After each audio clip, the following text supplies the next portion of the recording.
വെള്ളേരിയും കൊണ്ട് അവലോസുണ്ട ഉണ്ടാക്കുന്ന വിധം. നമ്മുടെ ചോറ് വയ്ക്കാനായിട്ടൊക്കെ ഉപയോഗിക്കുന്ന വെള്ളേരി ഉണ്ടല്ലോ, അതുകൊണ്ട് അവലോസുണ്ട ഉണ്ടാക്കിയാൽ നല്ല രുചിയാണ് കേട്ടോ. 1 കിലോ വെള്ളേരിക്ക് 2 തേങ്ങ വീതം എടുക്കണേ. 2 പച്ചത്തേങ്ങ വീതം ചിരണ്ടി എടുക്കണം. വെള്ളേരി നല്ലതുപോലെ വെള്ളത്തിലിട്ട് കുതിർത്ത് അത് കഴുകി വാരി വെച്ച് അതിൻ്റെ വെള്ളം പോയി കഴിയുമ്പോൾ നമ്മൾ നൈസ് തരി പൊടിയായിട്ട് വേണ്ട, തരി അല്പം കൂടുതലായിട്ട് പൊടിച്ചെടുക്കണം. എന്നിട്ട് ഈ തേങ്ങയും മിക്സ് ചെയ്ത് നമ്മൾ നല്ലതുപോലെ ഉരുളിയിൽ ഇട്ടിട്ട് വറുത്തെടുക്കണം. നല്ലതുപോലെ ഒരുവിധം കണ്ടോ, ഇത് ഞാൻ ഒരുവിധം ചുമന്നിട്ടുണ്ട്, വറുത്തെടുത്തതാണിത്. ഒരു പാത്രം അടുപ്പത്ത് വെച്ച് ശർക്കര ഉരുക്കി അരിച്ചത് ഞാൻ ഒഴിച്ചിട്ടുണ്ട്. ഇത് നല്ലതുപോലെ തിളയ്ക്കണം. തിളച്ച് നൂല് പാകം പോലെ ആകണം. നമ്മളിങ്ങനെ ചട്ടുകം കൊണ്ട് കോരി നോക്കുമ്പോൾ നൂല് പോലെ വരണം. ഇങ്ങനെ ഒഴിക്കുമ്പോൾ ആ പാകം ആക്കിയെടുക്കണം. ശർക്കര ഉരുക്കി അരിച്ചൊഴിച്ച് അതിൻ്റെ വെള്ളം ഒരുവിധം പറ്റിയിട്ടുണ്ട്. ഒരു പാകമായിട്ടുണ്ട് കേട്ടോ. ഇതിലേക്ക് ഞാൻ ജീരകം വറുത്ത് പൊടിച്ചത്, ഏലക്കായ പൊടിച്ചത്, ചുക്ക് പൊടിച്ചത് ഇത്രയും ചേർക്കുകയാണേ.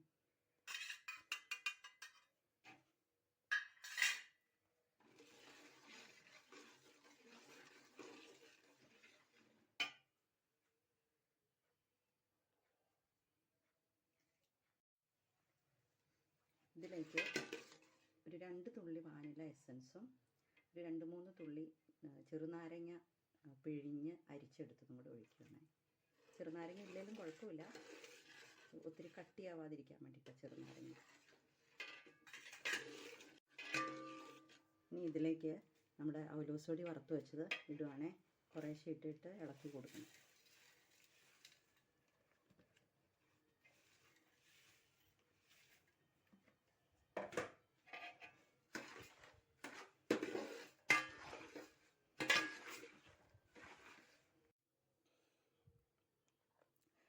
ഈ മാവെല്ലാം ശരിയായിട്ടുണ്ട് കേട്ടോ. ഇത് ചൂടോടെ നമ്മൾ ഇനി ഉരുട്ടി കുറച്ച് അവലോസുപൊടി മാറ്റി വെച്ചിട്ടുണ്ട്. അതിലേക്ക് നമ്മൾ ഈ ഉരുട്ടുന്നത് ഉണ്ട അതിലേക്ക് ഇട്ട് വയ്ക്കണം.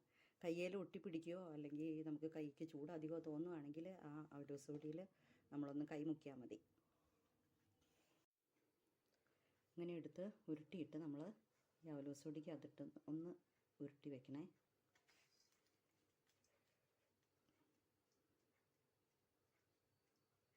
പൊടിയിലേക്ക് വെച്ചു. ഇപ്പോൾ നമ്മുടെ അവലോസുണ്ട, വെള്ളരി കൊണ്ടുള്ള അവലോസുണ്ട ശരിയായിട്ടുണ്ട്. ഇനി നമുക്കിത് ചായയുടെ കൂടെ കഴിക്കാം. ചൂടാറുമ്പോൾ നല്ല ഉണങ്ങിയ ഒരു കുപ്പിയിൽ, അടപ്പുള്ള കുപ്പിയിലിട്ട് നല്ലതുപോലെ അടച്ചു വെച്ചാൽ മതി. ഇടയ്ക്കിടയ്ക്ക് നമുക്കെടുത്ത് ഉപയോഗിക്കാം.